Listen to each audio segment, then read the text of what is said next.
हम भी चाह रहे कि कल भारत जीते, हम भी चाह रहे कि कल शमी और हमारा बच्चा मोहम्मद सिराज खोल दे पाकिस्तान को पूरा।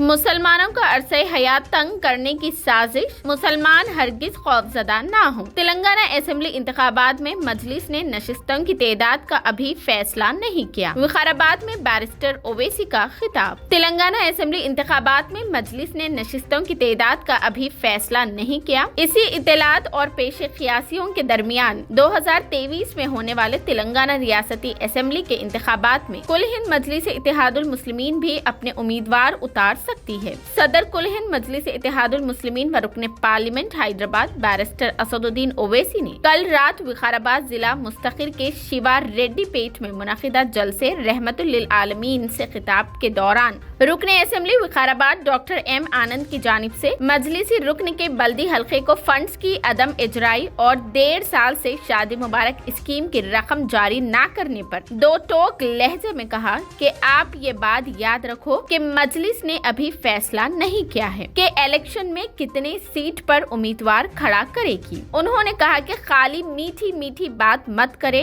मैं तंग आ गया हूँ इन मीठी बातों से। डॉक्टर असदुद्दीन ओवैसी ने कहा कि मुसलमान नमाज कायम करे। अहदीस का हवाला देते हुए कहा कि दुश्मनों का खौफ दिलों से निकालना हो तो दुरूद शरीफ व सलाम कसरत से पढ़ा करे। अपनी औलाद को पैगम्बर इस्लाम सल्लल्लाहु अलैहि वसल्लम से मोहब्बत का सबक सिखाए। मुसलमानों को मशवरा देते हुए सदर ने कहा कि वो मौजूदा हालात से हरगिज खौफजदा या परेशान ना हो। मुसलमानों को इस मुल्क में इज्जत नहीं दी जाती, उन्हें इंसाफ नहीं दिया जाता, उनके हुकूक नहीं दिए जाते। मुल्क में मुसलमानों को सांस लेने की तक आजादी नहीं है। गुजरात में मुसलमानों को पुलिस की जानिब से चौराहे पर खंबे से बांधकर मजमे के सामने मारपीट का हवाला देते हुए बैरिस्टर ओवैसी ने कहा कि बाकायदा इसका वीडियो बनाया जाता है, लेकिन तुम इस्लाम के वाक़ियात को नहीं जानते, हजरत बिलाल के वाक़ियात नहीं जानते। बैरिस्टर ओवैसी ने कहा कि मुसलमानों को दीन पर चलना है। कौम की माओ और बहनों को मुखातिब करते हुए कहा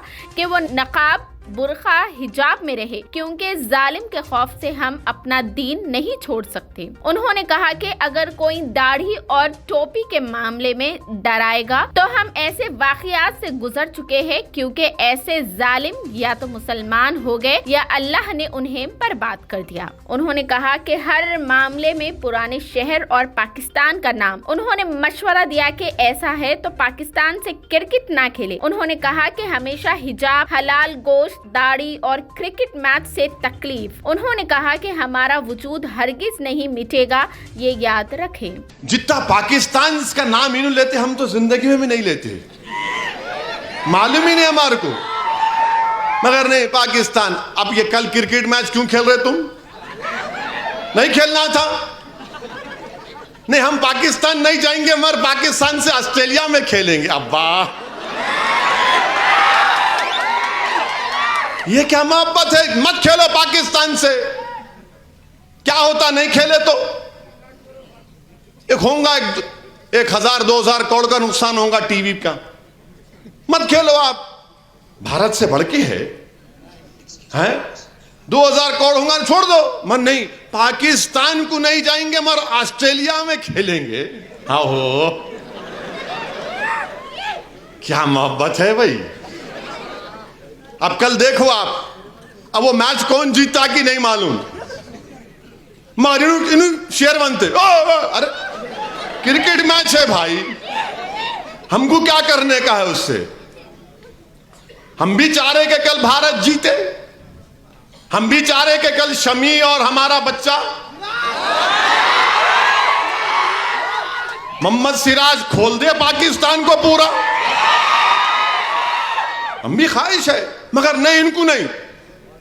जीते तो जिंदाबाद, हारे तो ढूंढते कैसा हारे। अरे क्या है रे तुम लोगों को? क्रिकेट मैच है ये। हिजाब हमारे लिए, आपके लिए तकलीफ, दाढ़ी हमारी तकलीफ, गोश्त, हलाल गोश्त तकलीफ, क्रिकेट मैच में तकलीफ, यानी हर चीज से। मगर याद रखो, हमारा वजूद नहीं मिटने वाला है इंशाअल्लाह ताला। हमारा वजूद नहीं मिटने वाला है। दुनिया में जब तक अशहदु अल्ला इलाहा इल्लल्लाह मोहम्मद रसूलुल्लाह बोलने वाला रहेगा, दुनिया आबाद रहेगी। जिस दिन कोई नहीं रहेगा बोलने वाला, दुनिया खत्म हो जाएगी।